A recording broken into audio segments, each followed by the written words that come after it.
how do they sell?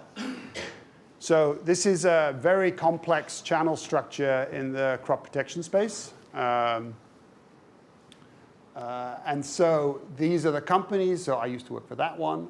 And they, in this particular market, they sell to private distributors, mostly regional co-ops, and a little bit to direct farms.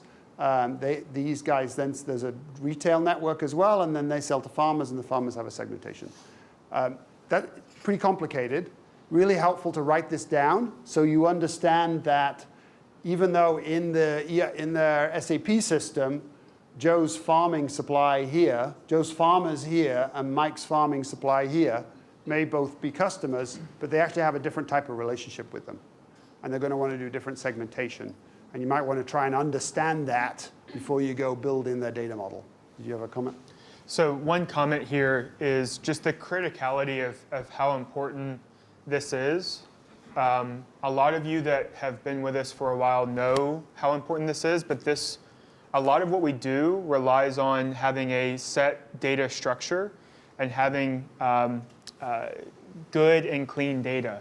And so if you're starting a project and you're asking for data and they give you this data with this route to market, which is coming from ERP, SAP, or Oracle, and it's good, clean data, and you have a level of granularity that you're basing the project off of, and then they come back to you a few weeks or a few months later, and they say, oh, but we have these indirect channels, and the data structures are different, and the data granularity is different, and the quality is different.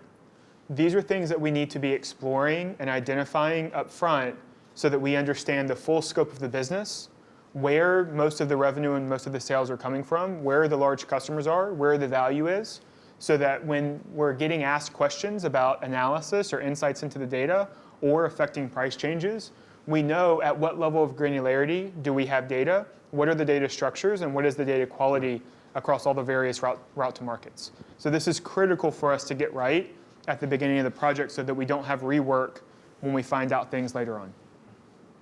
Yeah. And having a blank version of this and saying, help me fill this in, is a really powerful way to do it.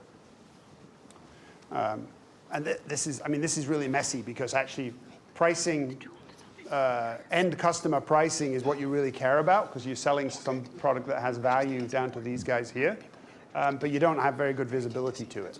So that's not a problem that's going to go away, and software is not only going to help so much, but knowing that helps you manage your way through it.